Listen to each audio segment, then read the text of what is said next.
Famous chef and restaurateur Wolfgang Puck once said, "Cooking is like painting or writing a song. Just as there are only so many notes or colors, there are also so many flavors. It's how you combine them that set you apart." Today I want to share with you how to combine flavors to make a pecan pie bread pudding. And my girlfriend was actually the one that showed me this recipe, and ever since then I've just loved it. It's been hands down my number one favorite dessert. And I chose this, section because I've got a major sweet tooth and I could eat dessert all day long. I've tried so many, whether it be cakes, cobblers, whatever it may be. And this one really stands out because it combines the sweetness of a caramel glaze with the soft and moist texture of a bread pudding. Plus, it also has pecan sprinkled all over the top that brings it together. It does take a while in the oven to bake, but it is also pretty straightforward that, anybody can really make this one. And specifically, today I want to talk about the history of bread pudding, how it's prepared, and then finally how to serve it the right way. So bread pudding is an age-old dish that traces its roots to Europe. Although it is said to have started there, numerous places around the world used leftover or stale bread to make it. So, it wasn't just them. People all over the world were doing this once they found out that they could. It started around the 11th century when people found out that they could make use of the leftover bread instead of just throwing it away.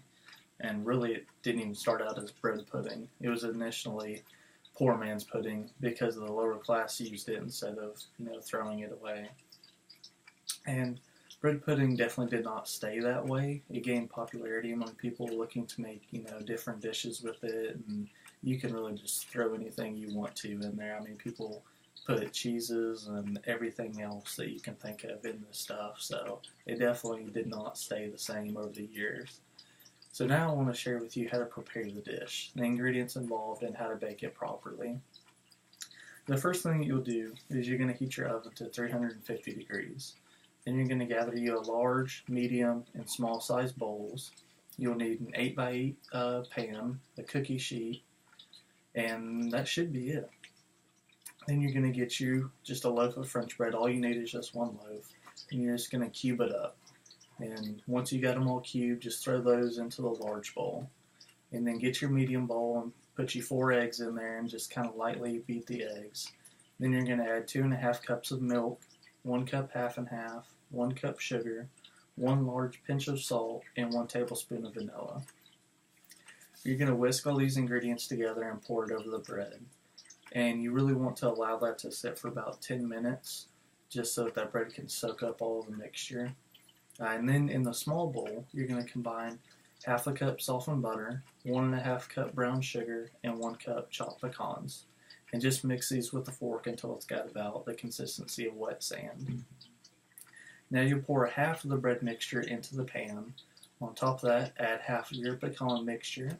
And then you're going to scoop the other half of the bread mixture on top, so just kind of like layering it. And then you're going to add the remaining pecan mixture.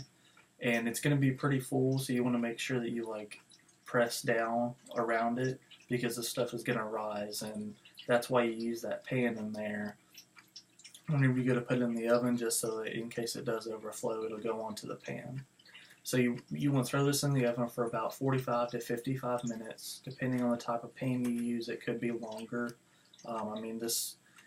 Whenever we've cooked it, this stuff has taken a range of minutes. You may end up cooking it for 30 to 40 extra minutes. And to be able to tell, you want to make sure that it's all brown on top. And you can take a knife and actually poke around probably like an inch or two away from the edge, and it should come out clean. The middle is still going to have some on it, so you don't want to worry about that too much as long as it's just all brown.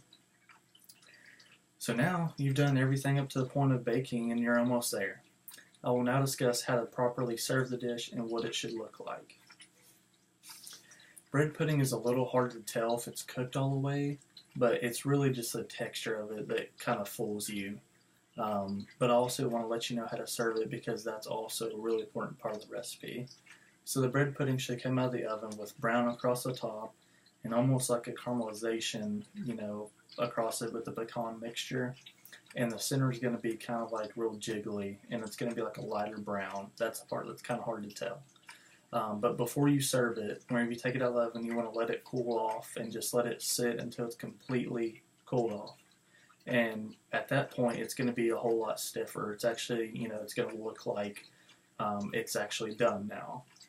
So then you just cut it into large square pieces, and you want to make sure that you just serve it cold.